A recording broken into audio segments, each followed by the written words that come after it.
Tonight, 5 party leaders, each battling for a slice of power at the general election, now just 3 weeks away.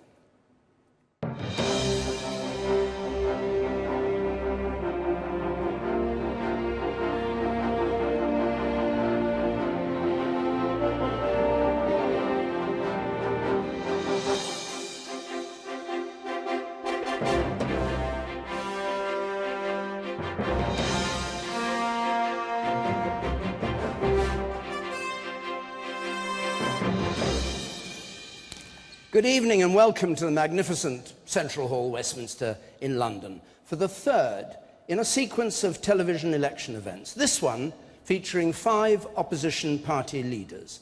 The leader of the Labour Party, Ed Miliband, the leader of Plaid Cymru, Leanne Wood, of the Green Party, Natalie Bennett, the leader of the Scottish National Party, Nicola Sturgeon, and the leader of UKIP, Nigel Farage.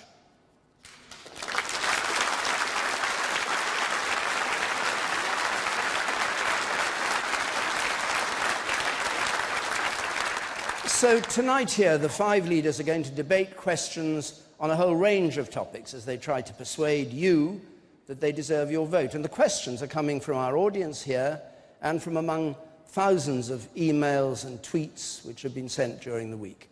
If you want to join the debate, you can, of course, do so on Twitter using the hashtag BBC Debate. And when we're finished here at 9:30, Emily Maitlis is going to have live reaction. I'm here in the spin room where politicians and journalists are gathered to watch the debate. I'll be back at 9:30 with John Pienaar, and we'll be gauging reaction from some of those parties who took part and from some who didn't. Join me after the debate. And so, of course, there are rules for these debates that have been carefully worked out by the broadcasters. We're not free for our audience to cross-question them or me to do too much. The actual pattern here is that the 5 leaders, who haven't been told the questions in advance, that's very important, will each be given a minute to answer each question before there's 10 minutes or so of debate between them. And then we begin, as the other debate began, with opening remarks from the leaders. They have 1 minute each. We've got a host of stopwatches here to time it, but they have 1 minute each, and we start with Leanne Wood.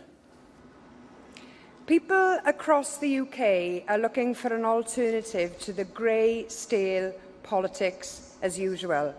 And people are seeing through the austerity myth. They told us that slashing services would deliver recovery for all. It has not. Plaid Cymru has a vision for a post-austerity society.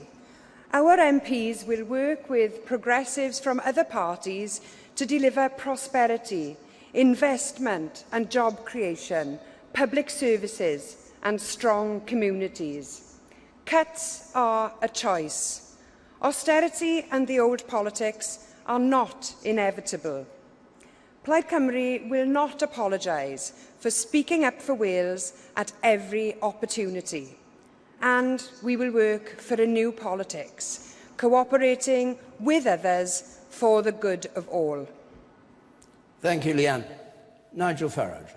This general election has become farcical. Every morning, billions of pounds being offered, showered around like confetti. They're trying to bribe you with borrowed money. Now, UKIP has come up with a fully costed, verified plan that shows we can cut the taxes of working people in this country to bring about real economic prosperity. And we do it by cutting the bloated overseas foreign aid budget, our contributions to the European Union. Let's take back control of our country, take back control of our borders, put in place an Australian-style point system to control immigration, and take on the big corporate giants who've driven down salaries and made life so difficult for our 5 million small businesses. It's only UKIP that is prepared to talk straight. I'm not frightened of upsetting the very politically correct class who were afraid to touch difficult issues. No, we'll tell it as it is. And I have a feeling that I'm the only person here saying what a lot of you at home are really thinking. Ed Miliband. We need to change our country. For 5 years, we've seen bills rising faster than wages. We've seen an NHS going backwards, and we've seen young people fearing they'll have a worse life than their parents.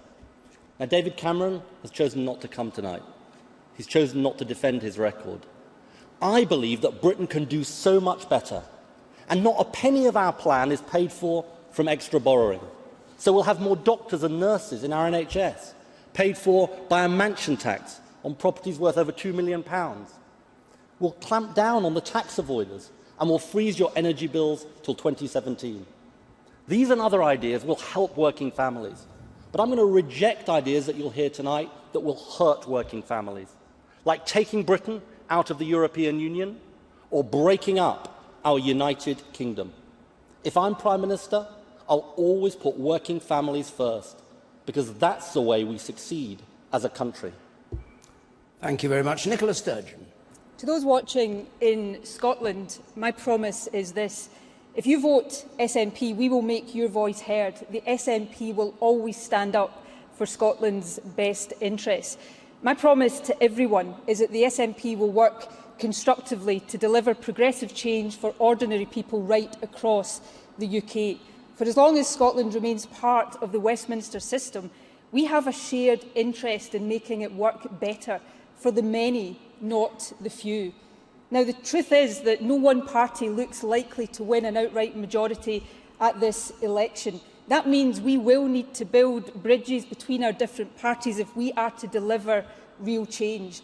The SNP will work with people of like mind to bring about an alternative to austerity, protection for the NHS, a higher minimum wage, more jobs. A vote for the SNP is a vote to make Scotland's voice heard, but ours will also be a voice for new, better, progressive politics at Westminster for everyone.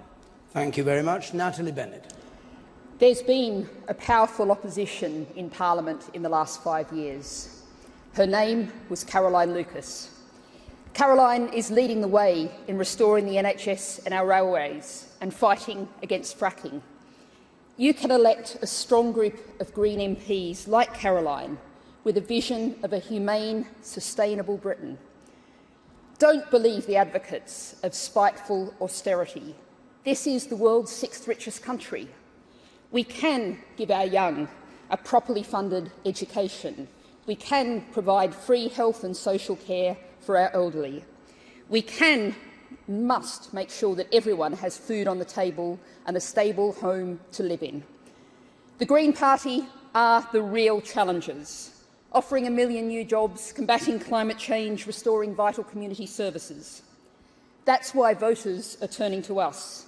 Challenge the establishment, vote Green. Thank you all very much. Well, those are the formal opening statements, and now we come to something less predictable, the questions from our audience.